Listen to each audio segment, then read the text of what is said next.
This is the Zastava ZPAP M70.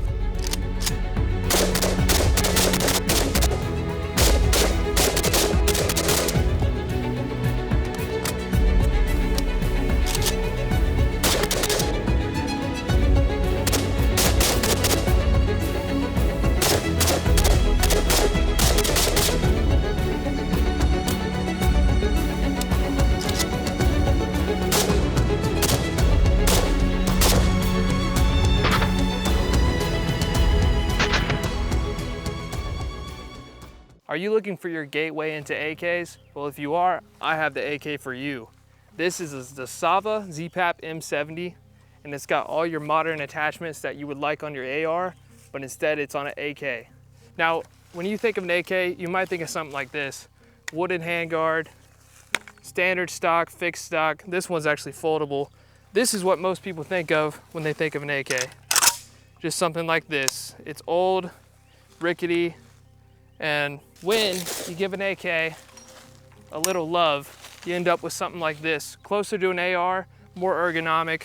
We have the ability to mount foregrips or angle grips right here with this SLR Rifleworks handguard, and also a collapsible buffer tube, just like an AR.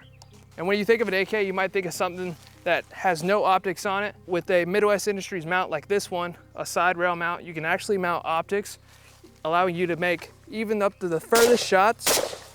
You can put scopes on here, anything. So let's go ahead and put these up head to head and see what the difference is, and see if this might be a good option for you if you're stuck on AR-15s. Now, if you didn't know, this rifle is chambered in 7.62x39, which most AKs are. Now they do have AKs chambered in 5.56, 5.45, and even some in 308 and 7.62x54R. But as you can see, this is not your grandpa's AK. Back to our old school AK, just standard AK. It actually chambered in 7.62x39 as well, but without all those bells and whistles, you can actually kind of feel that recoil a little bit more. The one complaint with AKs most of the time is that the safeties are lever safeties. Now with your AR, it's a thumb safety most of the time, but I find the ZPAP, it's pretty easy to manipulate. Let's actuate the safety and see how easy it is.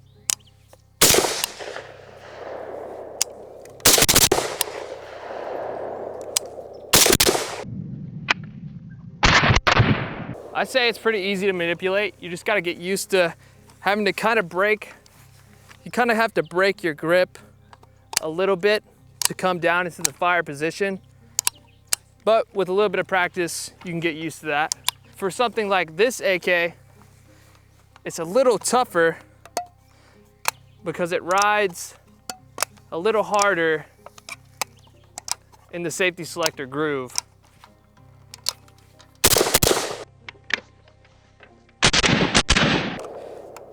It's a whole lot harder to manipulate, a whole lot harder. Maybe that'll free up with some use, but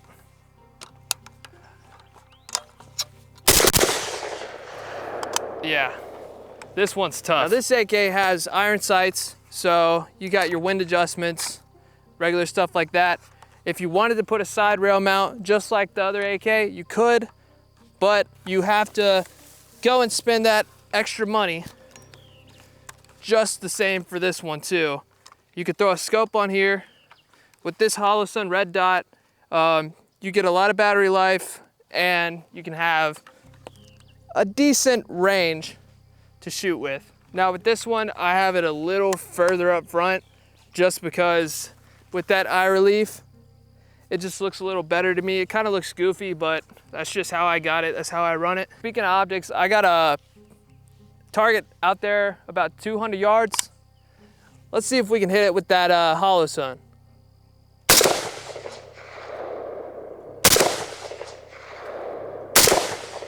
Man, I am not zeroed. I'm hitting about 10 foot high. Now that's my fault. Also, another point with this collapsible buffer tube is that since it is collapsible, just like an AR, you get best of both worlds here. You can mount slings to this mag pull. I think it's the Magpul CTR, don't quote me on that. You can also mount it up here on this handguard, this SLR handguard.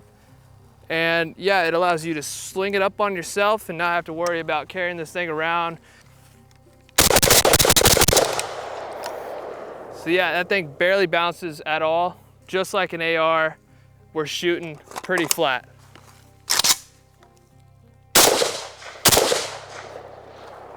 If you guys are looking for a combat rifle, these are probably not gonna be your best option, just because one of them is so heavy that you're gonna get tired of carrying around back to that 8.5, 9 pound mark.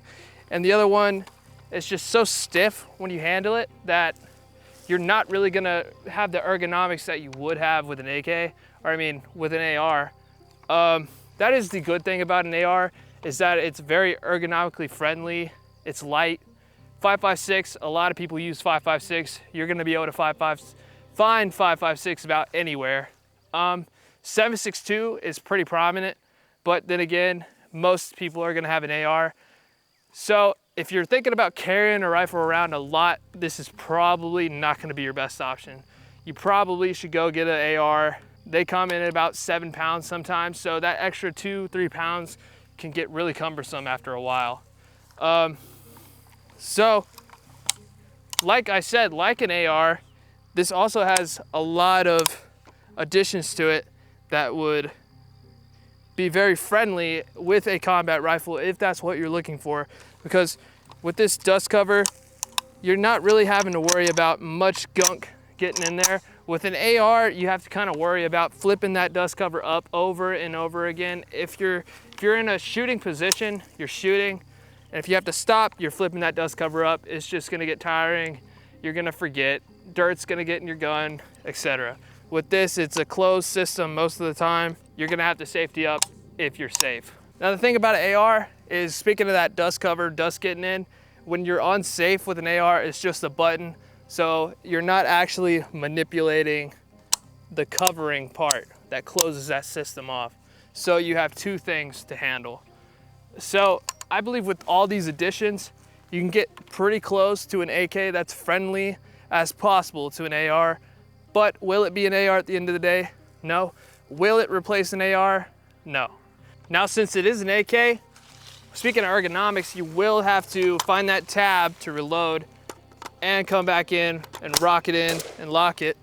Because it's an AK, you'll have to come over it or under it to rack a new round in the chamber.